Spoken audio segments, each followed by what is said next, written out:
السلام علیکم، جہاں زیب عباسی ایک نئے یوٹیوب پروگرام کے ساتھ حاضر ہے۔ اس ویڈیو میں دو موضوعات کے اوپر بات کریں گے۔ ایک تو معاملہ یہ ہے کہ اعلیٰ عدلیہ میں ججز کی اپوائنٹمنٹ کے معاملے کے اوپر ایک مرتبہ پھر اختلافات کی خبریں بڑی سرگرم ہیں۔ جوڈیشل کمیشن کے ایک ممبر کی جانب سے باضابطہ طور کے اوپر اپنے عہدے سے استعفیٰ دے دیا گیا ہے۔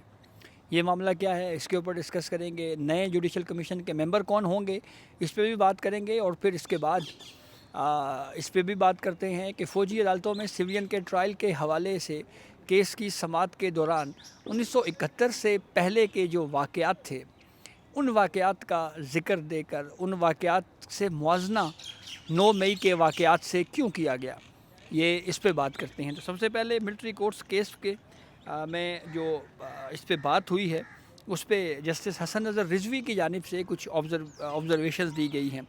جسٹس حسن نظر رضوی نے عمران خان کے وکیل سے مکالمہ کرتے ہوئے یہ بات کہی کہ کراچی میں کرفیو لگنے پر فوج آتی تھی تو لوگ پھول پھینکتے تھے۔ ایک ہی دن میں جی ایچ کیو سمیت مختلف مقامات پر حملے ہوئے۔ آپ ایک سابق وزیر اعظم اور ایک پارٹی لیڈر کے وکیل ہیں، کیا 9 مئی کے واقعات کی مذمت کی گئی؟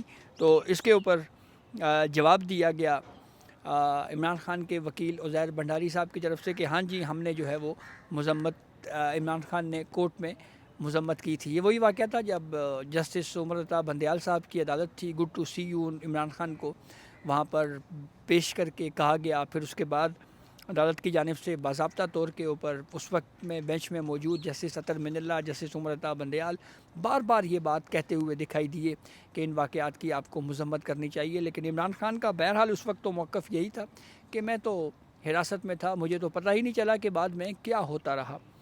تو پھر ایک موقع پہ جسٹس حسن نظر رضوی نے کہا کہ اگر ہم ہسٹری دیکھیں تو 1971 سے پہلے کے بھی کچھ اس طرح کے واقعات ہمیں ملتے ہیں جس میں فوجی تنصیبات کے اوپر حملے ہو رہے تھے۔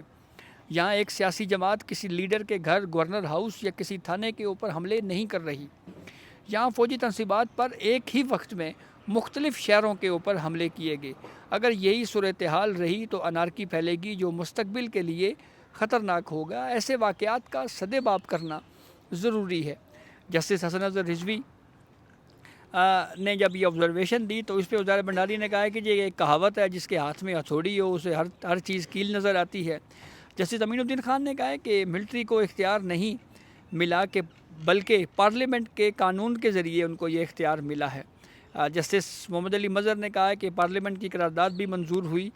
عزیر بھنڈاری نے کہا کہ معذرت کے ساتھ یہاں نماز پڑھتے ہوئے بتیاں بجھا کر لوگوں کو پارلیمنٹ سے گرفتار کیا گیا۔ جسٹس امین الدین خان نے کہا کہ جو معاملہ ہمارے سامنے ہے ہی نہیں، آپ اس کے اوپر بات نہ کریں۔ پھر اس کے بعد اس کیس کی جب یہ آبزرویشنز عدالت کی جانب سے دی گئیں تو اس کے بعد اس کیس کی سماعت جو ہے وہ کل 9:30 بجے تک ملتوی کی گئی ہے۔ جسٹس امین الدین خان کی سربراہی میں 7 رکنی آئینی بینچ کل 9:30 بجے ملٹری کورٹس کیس کی دوبارہ سماعت کرے گا۔ عمران خان کے وکیل عزیر بھنڈاری کے آرگیومنٹس اس وقت جاری ہیں۔ دیکھنا یہ ہے کہ عمران خان کے وکیل مزید کتنا وقت لیتے ہیں دلائل دینے میں۔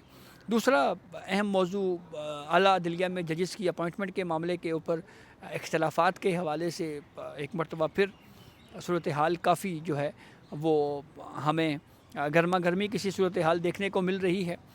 آپ کو یاد ہوگا کہ جوڈیشل کمیشن کے گزشتہ اجلاس میں ہائی کورٹس میں جو ججز کی اپوائنٹمنٹ کے لیے جو اجلاس ہوا تھا، اس میں اختلافاتی خبریں، ایک تو وہ پورشن تھا جس میں جوڈیشل کمیشن کے 4 ممبران جسٹس منصور علی شاہ، جسٹس منیب اختر، پاکستان تحریک انصاف سے وابستگی رکھنے والے 2 جوڈیشل کمیشن کے ممبران جن میں علی ظفر اور بیرسٹر گوہر تھے، وہ بائیک آؤٹ کر کے آ گئے تھے۔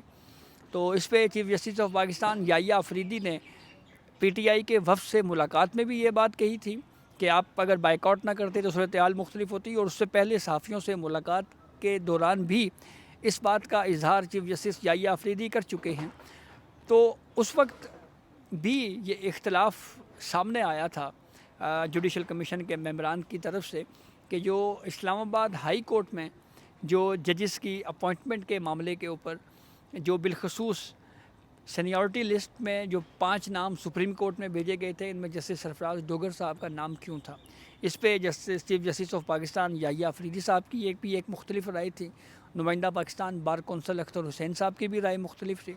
تو اب ہوا یہ ہے کہ پاکستان بار کونسل کے نمائندہ جو کہ جوڈیشل کمیشن کے ممبر ہیں اختر حسین، جو 3 ٹرمز تک جوڈیشل کمیشن کے ممبر رہے ہیں، انہوں نے استعفیٰ دے دیا ہے اپنے منصب سے، انہوں نے استعفیٰ دیا ہے، اور وہ استعفیٰ انہوں نے چیف جسٹس آف پاکستان یحییٰ افریدی جو جوڈیشل کمیشن کے چیئرمین ہیں ان کو اپنا استعفیٰ بھجوایا ہے۔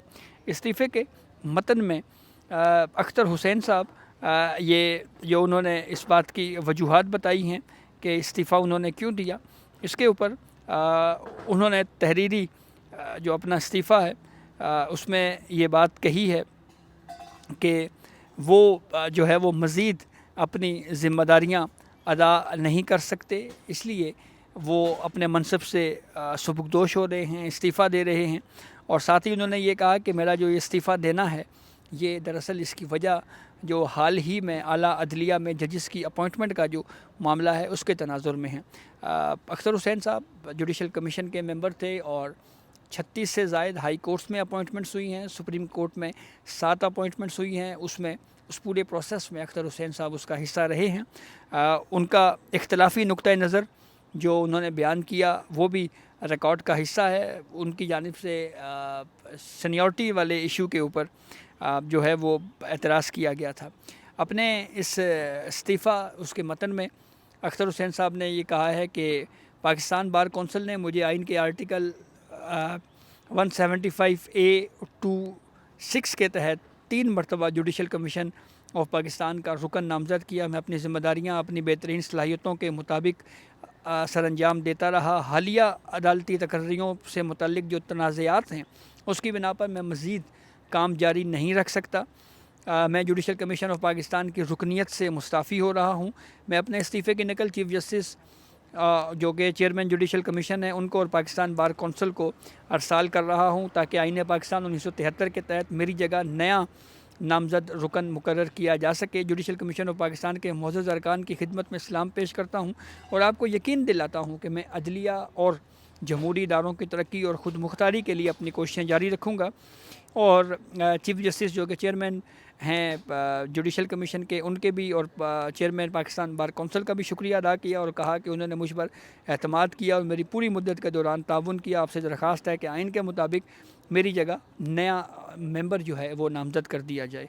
اب اس معاملے پہ خبر یہ ہے کہ 2 دن بعد 26 فروری کو پاکستان بار کونسل کی ایک میٹنگ ہونے جا رہی ہے، اور اس میٹنگ میں جو نئے ممبر ہیں جوڈیشل کمیشن کے لیے پاکستان بار کونسل کی طرف سے ان کو نامزد کیے جانے پہ غور کیا جائے گا۔